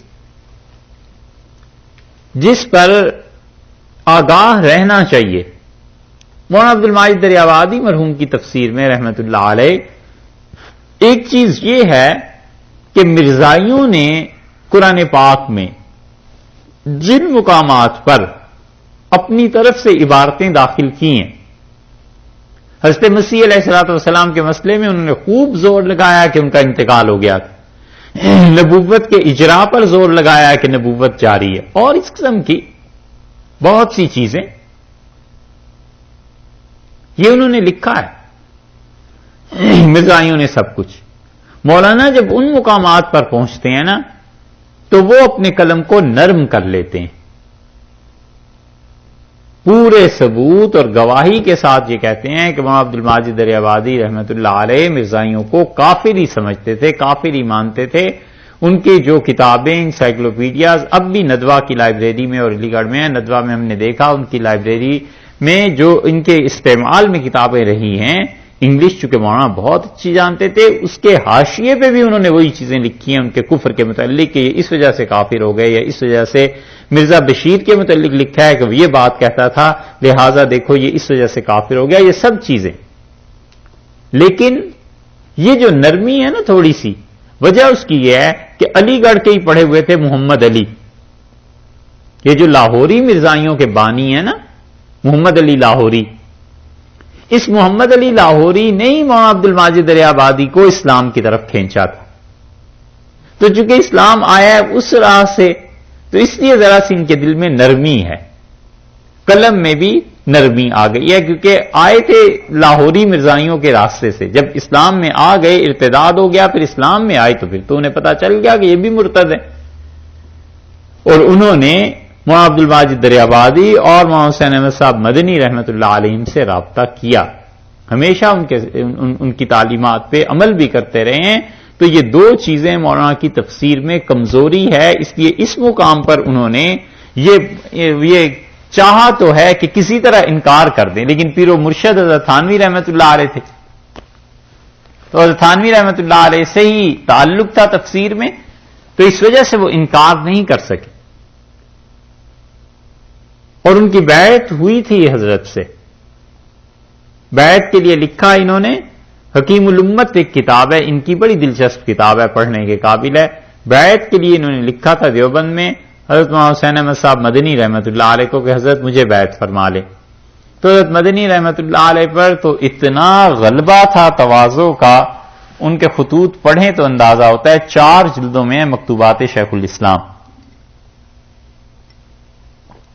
انہیں پڑھیں تو اندازہ ہوتا ہے کہ بڑے لوگوں کی کیا حالت تھی، بڑے لوگ کیسے اپنے آپ کو کچھ نہیں سمجھتے تھے۔ حضرت نے انہیں جواب میں لکھا کہ میں اس قابل نہیں ہوں، اور آپ جو ہیں وہ وہاں رجوع کیجئے تھانہ بھون۔ انہوں نے حضرت تھانوی رحمۃ اللہ علیہ کو لکھا تو حضرت تھانوی رحمۃ اللہ نے فرمایا کہ آپ میں سیاسی باتیں زیادہ ہیں، سیاسیات میں دخل دیتے ہیں، اور میرا اس میں کوئی حصہ نہیں، تو میں تو نادم قوم ہوں، یعنی قوم کے سامنے شرمندہ، اور آپ وہاں جائیے جو خادم قوم ہے یعنی حضرت مدنی رحمۃ اللہ علیہ، تو ان سے رابطہ کیجئے۔ اب نہ ادھر بیعت ہو رہی تھی نہ ادھر بیعت ہو رہی تھی، اور یہ پہنچ گئے دیوبند، تو حضرت مدنی رحمۃ اللہ علیہ نے ساتھ لیا، ریل پہ بٹھایا اور تھانہ بھون لے گئے، اور جا کے کہا حضرت یہ بیعت ہونا چاہتے ہیں، آپ انہیں بیعت کر لیجئے۔ تو حضرت تھانوی رحمۃ اللہ نے فرمایا یہی تو وہ آپ کا جوش عمل ہے جو ہم لوگوں میں نہیں ہے۔ ان کا حضرت انہیں بیعت فرما لیں، حضرت نے فرمایا حضرت میں تو اس قابل نہیں ہوں۔ فرمایا آپ قابل نہیں ہیں، اور وہاں گنگوئی رحمۃ اللہ نے آپ کو ویسے ہی خلافت دے دی تھی۔ آخر بحث کے بعد طے یہ پایا کہ بیعت تو کر لیں حضرت مدنی رحمۃ اللہ علیہ، اور تربیت کے لیے حضرت تھانوی رحمۃ اللہ علیہ ان کے سپرد کر دیا جائے، اور یہی چیز ہوئی۔ حضرت نے بیعت فرما دیا اور کہا تربیت کے لیے حضرت سے رابطہ رکھو، تو حضرت تھانوی رحمۃ اللہ علیہ سے برابر ان کی خط و کتابت رہی ہے، کئی برس کی یہ خط و کتابت ان کی چھپی ہوئی ہے، حکیم الامت کے نام سے جو کتاب انہوں نے لکھی ہے اس میں بھی یہ خط آ گیا ہے ان کا۔ یہ اس لیے عرض کر رہے ہیں کہ ممکن ہے اللہ تعالیٰ کسی کو توفیق دے آئندہ تفسیروں پہ کام کرنے کی، تو مفسرین بہت سے ایسے ہیں جن کی تفسیریں ایک سے ایک الحمدللہ عمدہ ہیں، مگر بعض کمزوریاں آ جاتی ہیں نا چیزوں میں، تو پڑھنے والے کو خیال رہے کہ اس کو اس نقطۂ نظر سے پڑھنا ہے۔ تو مولانا یہاں پر عبد الماجد دریابادی رحمۃ اللہ علیہ وہ اس چکر میں ہے کہ کسی طرح اس مسخ کو مانوی مانا جائے، حقیقی نہیں، اور رشید رضا مصری کو بھی اسی لیے انہوں نے کوٹ کیا ہے مگر ان سب کی رائے کا کوئی وزن نہیں ہے، ویٹیج نہیں ہے. اس میں جمہور امت اس بات کی قائل ہوئی ہے کہ یہ مسخ حقیقی تھا، یہودیوں کے ساتھ تھا، ان کے دو گروہ بن گئے تھے یوم السبت میں ہفتے کے دن، یا یہ کہ پہلا قردہ بندر یہ یہودیوں کے ساتھ تھا اور یہ عیسائیوں کے ساتھ تھا خنازیر، یہ وہ بن گئے تھے. کچھ بھی ہو یہ مسخ حقیقی تھا. اس کے بعد ارشاد فرمایا وعبد الطاغوت. اور کیا ہوا؟ یہ جو واو ہے نا، اس کا عطف کہاں جا کر پڑ رہا ہے؟ من لعنہ اللہ. اسی آیت میں چند لفظ پیچھے آپ دیکھیے، چند الفاظ پہلے جو گزرے ہیں کہ من لعنہ اللہ، جن پر اللہ نے لعنت کی. ٹھیک ہے، ومن عبد الطاغوت، اور جو لوگ پرستار ہوئے شیطان کے. یہ ہے چیز. ایک تو ترجمہ یہ ہوا کہ تمہیں بتائیں کون جو اپنی جزا میں برا ہوا، تمہیں بتائیں یہ آذان اور نماز کا مذاق اڑانے والوں، میں تمہیں بتاؤں کس کی بری سزا اللہ کے ہاں ہے؟ وہی جس کو اللہ نے لعنت کی، من لعنہ اللہ ومن عبد الطاغوت، اور جس نے عبدہ کا یہ فعل ہے نا ماضی کا، فعل ماضی ہوا نا، تو طاغوت یعنی شیطان کی اس نے پرستش کی، تو ایک ہی گروہ ہو گیا. عبدہ کا لفظ اگر ایسے ہی پڑھا جائے جیسے کہ لکھا ہے، یہ امام حفص رحمت اللہ علیہ کی قرات کے مطابق، تو ترجمہ یہ ہوا فعل ماضی کی صورت میں کہ عطف جا پڑا پیچھے لعنہ اللہ پر، من پر، تو وہ جنہوں نے پرستش کی، عبادت کی، پوجنے لگے شیطان کو. تو شیطان کی پرستش، طاغوت، اللہ کے علاوہ تمام وہ چیزیں جو اپنی عبادت چاہتی ہیں اور ان کی عبادت کی گئی، یہ شیطان کو پوجنے والے تھے. ایک چیز. اور اگر عبدہ کو ایسے نہ پڑھا جائے جیسے دوسری قراتوں میں آیا ہے، اس کو پڑھا جائے عبد الطاغوت، عبد الطاغوت، تو اس کا مطلب ہوا شیطان کے بندے. عبداللہ اللہ کا بندہ، عبد الرحمن رحمان کا بندہ، نام ہوتے ہیں نا. اسی طرح عبد الطاغوت شیطان کے بندے تھے، یہ شیطان کے پرستار نہیں، شیطان کو اپنا رب ماننے والے تھے. اور اگر آپ ان کی تاریخ پڑھیں تو حقیقتاً ایسے بھی ایک فرقہ گزرا ہے جو واقعی شیطان کو اپنا خدا مانتا تھا اور شیطان کی عبادت کرتے تھے. اب بھی علیہ باللہ پائے جاتے ہیں. اب بھی بے دین جو ہیں ان میں ایک پورا گروہ ایسا پایا جاتا ہے جو واقعی شیطان کو اپنا خدا مانتے ہیں اور شیطان کی عبادت کرتے ہیں، اور جتنے شیطانی کام ہیں وہ سب ان کے ہاں درست. تو دونوں طرح اسے پڑھا گیا اور دونوں طرح اس کی قرات کی گئی ہے. تو پہلی صورت میں بنے گا کہ وہ جن پہ خدا کی لعنت ہوئی اور انہوں نے شیطان کی پرستش کی، اور دوسری صورت میں ترجمہ بنے گا کہ من لعنہ اللہ، جن پہ لعنت ہوئی، خدا کا غضب ہوا، بندر اور سور بنے اور شیطان کے بندے بن گئے. یہ ہے اولئک، یہ لوگ جن کا تذکرہ ہم نے کیا ہے، شر مکانا، یہ لوگ تھے شر مکانن، بدتر درجے میں، بہت ہی برا درجہ تھا جس میں تھے، وَأَضَلُّ، اور بہت زیادہ گمراہ ہوئے، عن سواء السبیل، سیدھی راہ سے بہت زیادہ یہ لوگ ہٹے ہوئے تھے. اس لیے اللہ نے بتایا کہ تم لوگ دیکھو ان کی حالت یہ ہے، خود ہدایت ان کے پاس ہے نہیں، اور خدا کی نافرمانیوں کی وجہ سے خدا کا عذاب ان پر نازل ہوتا رہا ہے، اور اٹھ کے یہ مذاق اڑاتے ہیں اب اسلام کا اور دین کا اور نماز کا اور آسان کا. خدا کا غضب ایسے ایسے ان پہ نازل ہوتا رہا. شر مکانہ کا لفظ ارشاد فرمایا ہے. شر مکانہ یعنی یہ لوگ ایسی جگہ پر پہنچے، درجے میں ایسے پہنچے جو شر ہے. یہ نہیں کہا کہ یہ شریر ہے، آپ غور کیجئے، یہ نہیں کہا کہ یہ جن پہ لعنت ہوئی، غضب ہوا، فلاں فلاں، یہ لوگ شریر ہیں، بلکہ فرمایا ہے کہ ایسی جگہ پر پہنچے جہاں پر شر ہے، یہ اصل میں مزید مبالغہ ہے کہ ایسا مقام جہنم جہاں پر آگ ہی آگ ہے، جہاں پر شر ہی شر ہے، جہاں پر خدا کا غضب ہی غضب ہے، یہ وہاں جا کر پہنچے۔ تو جو جگہ ہے ہی سراپا جہنم اور ہے ہی سراپا شر کی اور ہے ہی بدتر درجہ، شر کا ترجمہ کرنا چاہیے بدتر، جو سب سے بدتر جگہ ہے، سب سے بری جگہ ہے، وہاں پر جا کر انہوں نے ڈیرا لگا لیا، تو اب وہاں سے خیر کہاں سے آئے گی؟ وَأَضَلُّ عَنْ سَوَاءِ السَّبِيلِ، اور کہاں سے؟ اضل، بہت گمراہ، عن سواء السبیل، سیدھی راہ جو تھی اس سے بہت پرے جا گرے۔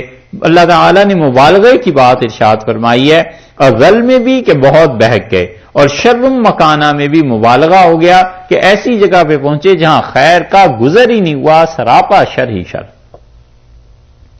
وَإِذَا جَاءُوكُمْ، اور جب یہ لوگ آتے ہیں آپ کے پاس، اب یہ ان کا ایک اور طبقہ ہے جو منافقین ہیں۔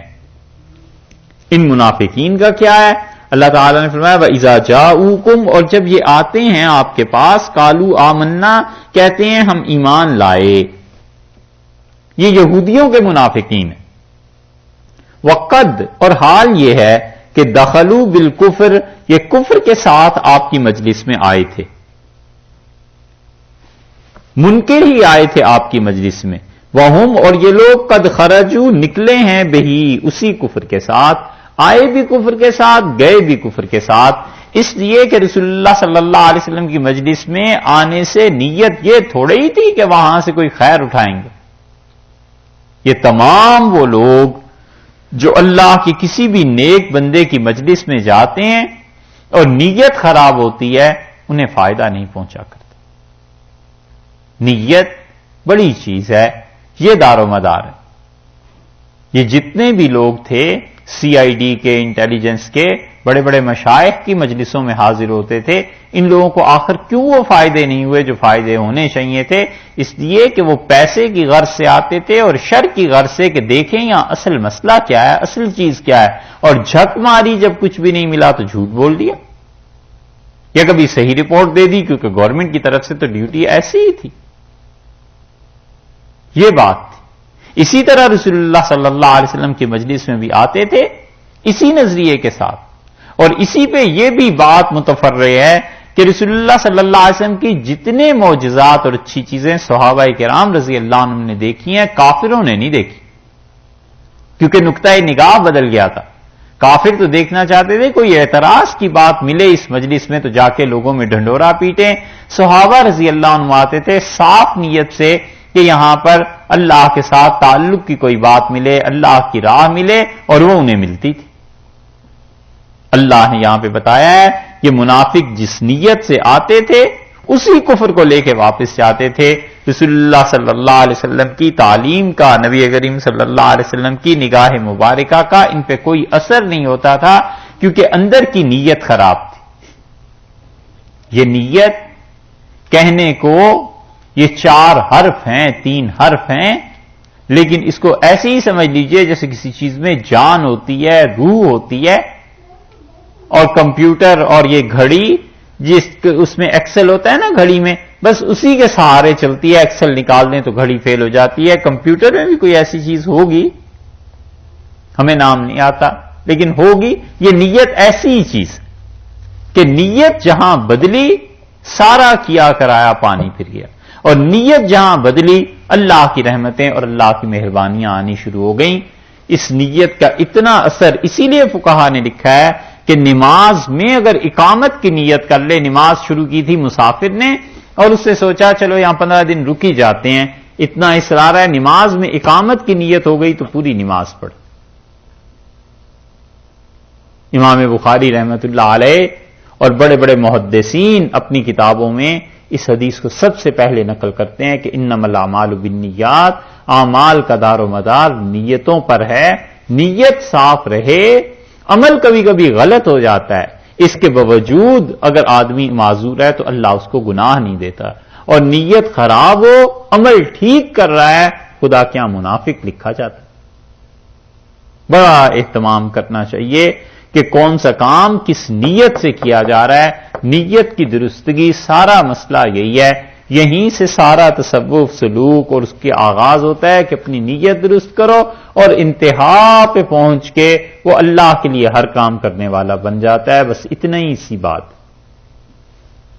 اللہ نے فرمایا کفر کے ساتھ داخل ہے وہ ہم قد خرجوا بہ، اور اسی کفر کو لے کر وہ لوٹے ہیں واپس یہ یہودی. واللہ عالم، اور اللہ تعالی خوب جانتا ہے بما کانوا یکتمون، جو چیز وہ چھپا رہے تھے اللہ تو جانتا ہے. تو اللہ تعالیٰ جب جانتا ہے اس نے رسول اللہ صلی اللہ علیہ وسلم پر اس چیز کو واضح کر دیا. اور اب بھی یہ وضاحتیں ہوتی ہیں، رسول اللہ صلی اللہ علیہ وسلم کے بعد بھی وضاحت ہو جاتی تھی، اور وہ آثار سے قرائن سے. ایک تابعی کہتے ہیں کہ میں حضرت عثمان رضی اللہ عنہ کی مجلس میں حاضر ہوا، اور یہ ابن قیم رحمۃ اللہ نے نقل کیا کتاب الروح میں. اور وہ کہتے ہیں کہ میں حضرت عثمان رضی اللہ عنہ کی مجلس میں حاضر ہوا تو حضرت عثمان رضی اللہ عنہ نے بیٹھے ہوئے تھے، کوئی بات ہو رہی تھی تو بے اختیار یہ فرمایا کہ کچھ لوگ آتے ہیں اور ان کی آنکھوں سے برائی بدکاری کا اثر ٹپکتا ہے. پھر کوئی بات کرنے لگے تو جب لوگ اٹھ گئے تو میں نے کہا امیر المومنین کیا رسول اللہ صلی اللہ علیہ وسلم کے بعد بھی وحی نازل ہوتی ہے؟ انہوں نے کہا وحی تو نازل نہیں ہوتی لیکن آثار اور قرائن بتاتے ہیں. تو کہتے میں نے توبہ کی کیونکہ میں راستے میں کوئی ایسی چیزیں دیکھ کے آ رہا تھا، دیکھتا آیا جن سے شریعت نے منع کیا تھا، تو مجھے سمجھ آ گئی کہ حضرت عثمان رضی اللہ عنہ کی مجلس میں ایسے آنا یہاں پر بات کھل جاتی. تو اللہ وحی کے ذریعے بھی کھول دیتا تھا. اور اللہ تعالیٰ نے آگے 13ویں پارے میں جو فرمایا ہے نا ایک جگہ پر کہ اس میں بڑی نشانی ہے ان لوگوں کے لیے جو لوگ متوسمین، جو آثار اور قرائن کو دیکھ کے اندازہ لگا لیا کرتے ہیں.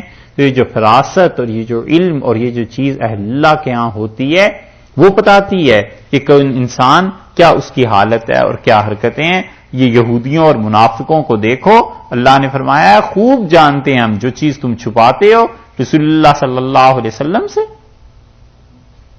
آ کے انہیں یہ یقین دلانے کی کوشش کرتے ہو کہ تم مسلمان ہو اور بہت اچھے ہو. ہم سب باتیں انہیں بتا رہے ہیں. اسی لیے رسول اللہ صلی اللہ علیہ وسلم نے یہ سورہ مائدہ سب سے آخر پہ چیزیں نازل ہوئی ہیں نا.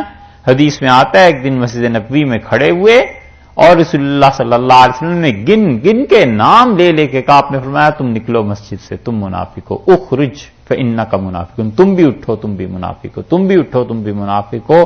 اور رسول اللہ صلی اللہ علیہ وسلم نے ان لوگوں کو مسجد سے نکال دی. اللہ نے وحی کی اطلاع دی کہ آتے آپ کے پاس ہیں لیکن ان لوگوں کی حرکتیں ایسی ہوتی ہیں، یہ چیزیں. اس لیے آدمی نیت کو صاف رکھے، اعمال میں کمی بیشی ہوتی رہتی ہے، اللہ اسے معاف بھی کرتے ہیں، سزا بھی کبھی کبھی مل جاتی ہے اپنے کیے کی دنیا میں، لیکن نیت کی خرابی بظاہر کچھ نہیں ہوتا مگر اللہ کے ہاں اس کا بڑا اثر پڑ جاتا ہے کیونکہ اللہ تو جانتا ہے نا کہ یہ آدمی اس کی نیت کیا ہے. وَتَرَىٰ كَثِيرًا مِّنْهُمْ، اور آپ دیکھیں گے ان میں بہت سے لوگ یسارعون دوڑتے ہیں بھاگتے ہیں. کون سے؟ منہم ان میں سے، یعنی یہ جن کا تذکرہ اوپر چل رہا ہے ان منافقین کا، ان یہودیوں کا، ان میں سے بہت سے لوگ آپ دیکھیں گے بھاگتے ہیں. یسارعون کوشش کرتے ہیں فی الاسم، 3 چیزوں میں. ایک تو گناہ میں، یہ چاہتے ہیں کہ ایک دوسرے سے ریس لگا لیں کہ کون گناہ زیادہ کرتا ہے، ایک چیز. دوسری چیز فرمائی والعدوان، اور زیادتی میں. اور تیسری چیز فرمائی ہے کہ اکلہم السحت، اور حرام کھانے پر. یہ 3 کام ایسے ہیں کہ یسارعون مسارعت سے، تیز جلدی، سرعت، ایک دوسرے سے مقابلہ کرنا، ایسے یہ کام کرتے ہیں. تینوں گناہ جیسے ان کی دوڑ لگی ہوئی ہو. مفسرین نے اس سے یہ مفہوم مراد لیا. 3 گناہوں کا اللہ نے ذکر کیا کہ ایک تو یہ گناہ وہ کرتے ہیں جو عام ہیں، اور جب اس کا تجزیہ کیا محققین نے تو وہ کہتے ہیں سارے وہ گناہ جن کی بنیاد انسان کی زبان ہوتی. انسان جتنے بھی گناہ کرتا ہے اس کا منبع اور مرکز تو دل ہی ہوتا ہے، مگر ظاہری اعضاء میں سے 3 اعضاء ایسے ہیں جو انسان کو گناہ کی طرف دعوت دیتے ہیں اور تباہی کی طرف لے جاتے ہیں، ایک کان اور ایک زبان اور ایک آنکھیں۔ ان تینوں کی احتیاط شریعت نے بتایا ہے کہ ضروری، کہ تمام وہ باتیں جو زبان سے ہوں اور جو آنکھ کے دیکھنے سے اور جو کانوں کے سننے سے، ان سب پر کنٹرول کرو، تب جا کر گناہ سے باز رہو گے، بچو گے۔ اور اسی وجہ سے جو پرانے مشائخ تھے نا، وہ بیعت بھی ان چیزوں پہ لیا کرتے تھے۔ حضرت نظام الدین اولیاء رحمۃ اللہ علیہ نے فرمایا کہ جب میں بیعت کے لیے حاضر ہوا حضرت کے پاس اجودن میں، تو شیخ کبیر حضرت فرید الدین مسعود شکر گنج رحمۃ اللہ علیہ نے مجھ سے بیعت لی، اور بیعت میں یہ فرمایا کہ ان تمام گناہوں سے توبہ کرو جو تمہاری زبان سے اور آنکھوں سے اور